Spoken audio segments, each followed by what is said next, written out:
True story. I took a full pot of coffee into my friend's gym. I served 3 or 4 cups of coffee for the people that were coming in and out. A few people took a cup and they were not too interested. A couple people were busy. But there was this one guy who took a cup, full cup, and then comes back within 45 seconds. There's no more coffee. I'm thinking to myself, okay, he must have spilt it everywhere. We got to clean up on aisle 3 here. But it turns out this guy had a giant smile on his face. Man, some good coffee. Some good coffee, bro. I was really pumped. I was like, oh man, thanks a lot. You know, I'm really excited to share this coffee with you. Then I started talking about the machine that I made it with and the pot that I'm holding, etc. I'm telling him, hey, the other guys, they didn't seem too interested, so I'm really glad that you were. And he said, hey man, I should know. I own a coffee shop.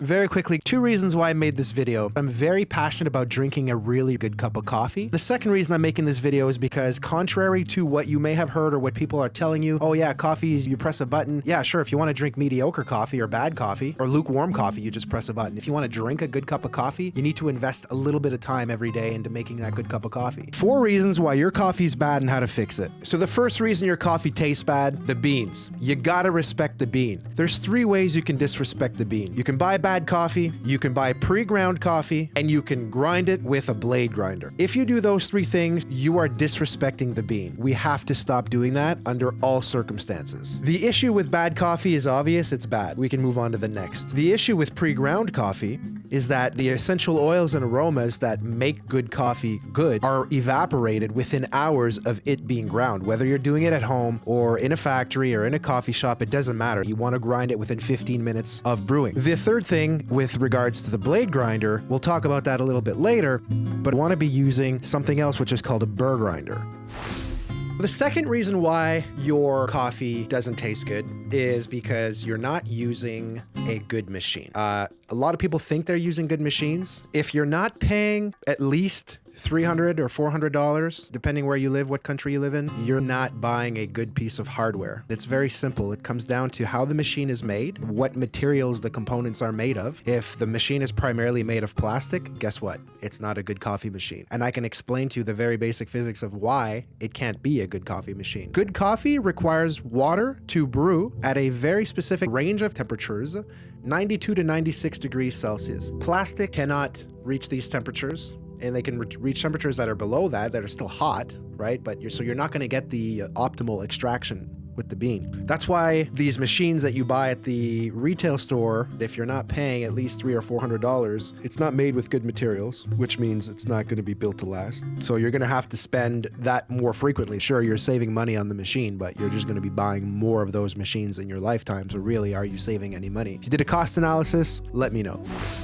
The third reason your coffee tastes bad is because you're not using the right type of grinder. There are 2 types of grinders. There are blade grinders, and then there are Burr grinders. Burr is spelled B-U-R-R. Blade grinders are very inexpensive, and the reason they're inexpensive is because they're cheap to make and they provide very little value. You might think that they provide a lot of value because, hey, I can grind my beans and make my coffee for a decent price and pay $10 and I get a nice blade grinder. 2 major problems with blade grinders. The first problem is that you're unable to control the grind itself, which means that the blade passes over the same bean multiple times at a very high speed, which you will never see, but you will taste. It will cause the bean to burn. It will leave this bitter taste in the coffee or burnt coffee taste. And the second reason is because not all the beans are getting passed over the same amount of times, and you have no way of controlling the grain size. So really what you're doing is you're just hoping that it's going to be the right grind size. There's one thing about grinding beans is depending on how much coffee you're making and the method of brewing, you will need very different grind sizes. There's no way that you could ever control this with a blade grinder, and ultimately what you have is an inferior grind. A lot of people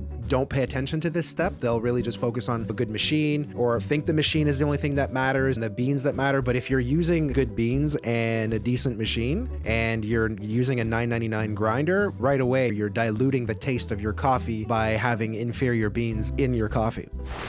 The fourth reason why your coffee tastes bad is the most overlooked reason people don't tell you about is the water. The reason why it's important is because city water has a whole bunch of additives. There's chlorine, there's all sorts of different things. It actually changes the taste. You may not recognize the taste, you may not taste it because you're used to it, but I can tell you I've been drinking spring water for 7-8 years now. Pretty much ever since I've been using this coffee machine, I've switched to spring water, and I can immediately tell the difference. I use a Whirlpool. It's a water reservoir type of thing, loader. I don't even know what it's called, but it cools and heats the water very, very hot. You can make tea with it, and you can just drink some really, really cold water. Until you drink spring water for a prolonged period of time like I have, or anybody else who drinks spring water that can relate to this, you're not going to really be able to tell the difference. But I challenge you to drink spring water. What you can do is just buy the larger spring water bottles at the grocery store and just try drinking it for a couple of weeks, a month or whatever, and go back to drinking your cup of city water, and then go ahead and tell me that your city water is drinkable. It's lukewarm, it's never cold, and it's got all sorts of chlorine. As soon as you set it down, there's all sorts of white fuzz that starts to pop around. There isn't any of that in spring water because all you're getting is natural spring water, and when you twirl a spoon in it, you don't see a single thing. You just see clear, natural water. Very satisfying. Highly recommend it. Like I said, there's a cost associated to that, but once you're ready to make the switch and you want to drink better coffee, but not only drink better coffee, this will allow you to drink better water. You can make tea with this machine. You can drink really cold water. Highly recommended. That's the fourth reason. All right, guys, for a quick recap, we got beans, we got the coffee machine, the grinder, and the water. For the beans, you got to make sure you buy good beans. You got to make sure you don't buy pre-ground beans. You got to make sure that you grind them right before you brew. For the coffee machine, you want to make sure that the coffee machine you buy is able to achieve these very specific temperatures, which are 92 to 96 degrees Celsius, about 200 degrees Fahrenheit. For the grinder, the beans will only get passed through the blade one time, and you will ensure that not only are they the right size, and you'll also ensure that they're not burnt. For the water, you'll just ensure uniformity across all of your coffees. Do that and you'll have a better coffee experience. Thanks for watching, guys. Hopefully that helped. Have a good one.